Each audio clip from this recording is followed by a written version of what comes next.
What you're doing is a real highlight for me, because you can't read about this sort of thing or brief about it in Parliament. You need to come and see it, get a sense of the scale of it, the size of it, and the skill that is behind the work that you do. And so let me start by saying thank you for your time. Thank you for what you're doing as well, because proudly supporting those who serve is what I've just read up in one of your meeting rooms. And that is what you do. Because, as you will know, security and defence of our country, of Europe, of Ukraine, is absolutely upper mind in the world at the moment. And it's really important that we always remember that there's always the front line, our armed forces, of which we're really proud and do an incredible job.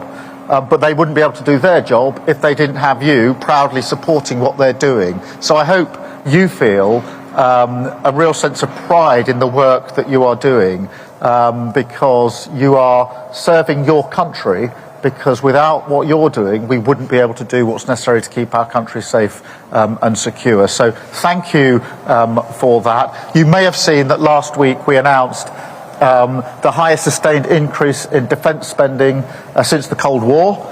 And that means that defence spending is going to come on track by 2027, and then a sustained year-on-year increase. And I want that to be something which is really significant towards the defence and security of our country, much needed at the moment. But I also want it to be measured in jobs and businesses and skills in this country and in places like this, because this is a real obligation and duty. The first duty of the Prime Minister is to keep the country safe, and I take that duty really seriously. But it's also a great opportunity, because this is going to require more of the skills and talents that you have as we go forward. So thank you for what you are doing. Feel proud of what you're doing, because I do, and you should. But also, we're going to be calling on you to step up as we all step up, going into the next stage of our history. So thank you so much for having me here. Thank you so much for showing me what you're doing. It's great to see the ferry here. I think the first one in 60 years. And I can't believe that it's going to be ready for probably early next year, did you say? Yeah. To be going out and to just come and get a sense of it, of the scale and the skill of what you're doing is really, really incredible. Thank you very much for that. Keir Starmer's speech is a masterclass in political vagueness, empty flattery, and meandering statements that attempt to project leadership without actually saying anything of substance. His words are littered with awkward hesitations, and ooh, filling the gaps where coherent thought should be, revealing an utter lack of conviction and spontaneity. He stumbles through his remarks as if grasping for something meaningful to say, but instead, he defaults to the most generic and uninspiring political platitudes. From the outset, he attempts to ingratiate himself with his audience by declaring that what you're doing is a real highlight, as if simply being there is some sort of personal revelation. He then delivers a painfully obvious statement. You can't read about this sort of thing or brief about it in Parliament. You need to come and see it. This is Starmer at his finest, making statements of the obvious, as though they are profound insights. Of course, one cannot grasp the scale of a large industrial or military project without seeing it firsthand, but it takes a particularly dull mind to treat this as a revelation. His next rhetorical move is to lean on military admiration, yet it comes across as painfully disingenuous. He tries to flatter the workers, acknowledging their role in defense and national security, but it feels entirely performative. His phrasing, proudly supporting those who serve, sounds more like a recycled slogan than a heartfelt sentiment.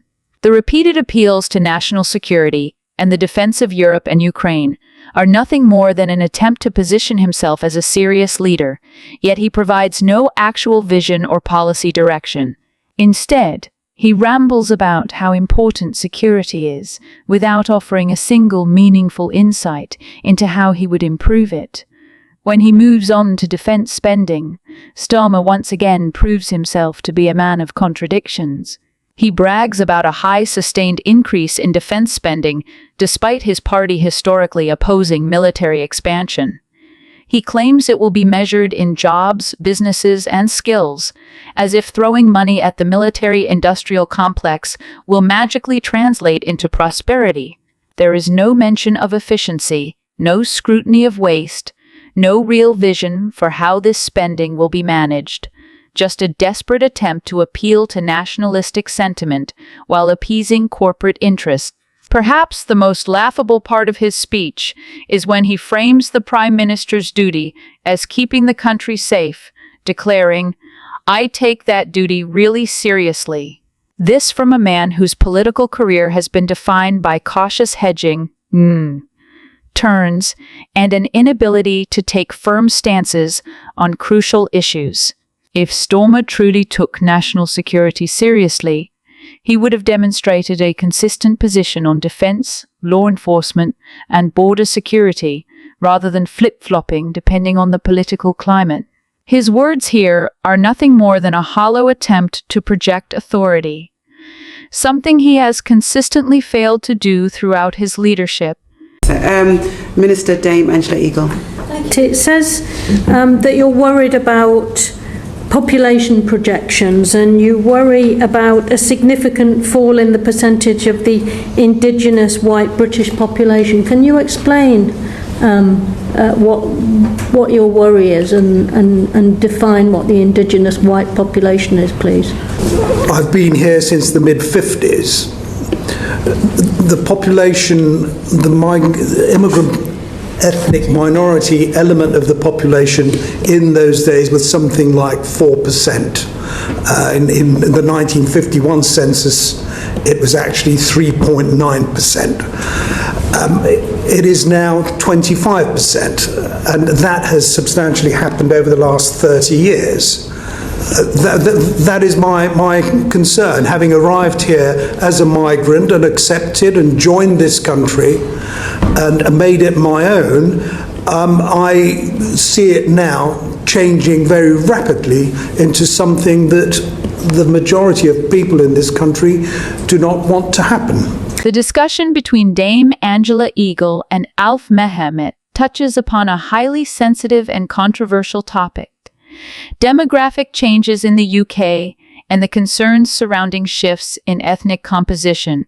At the heart of the conversation is the anxiety expressed by Mehmet regarding the increase in the immigrant and ethnic minority population, which he views as a rapid transformation that is not necessarily in line with the desires of the majority. However, this perspective is fraught with deeper socio-political implications that require careful analysis. Firstly, the framing of the discussion implies a sense of loss or decline, particularly with Mehmet's use of statistical comparisons. He highlights that in 1951, the ethnic minority population in the UK stood at 3.9, whereas today it has risen to 25. While the numbers are factually correct, the implicit concern seems to be that this increase equates to a negative outcome, as if cultural identity is being diluted or altered in an undesirable way. This assumption is problematic because it suggests that a homogeneous national identity must be preserved at all costs, disregarding the realities of globalization, migration patterns, and historical evolution.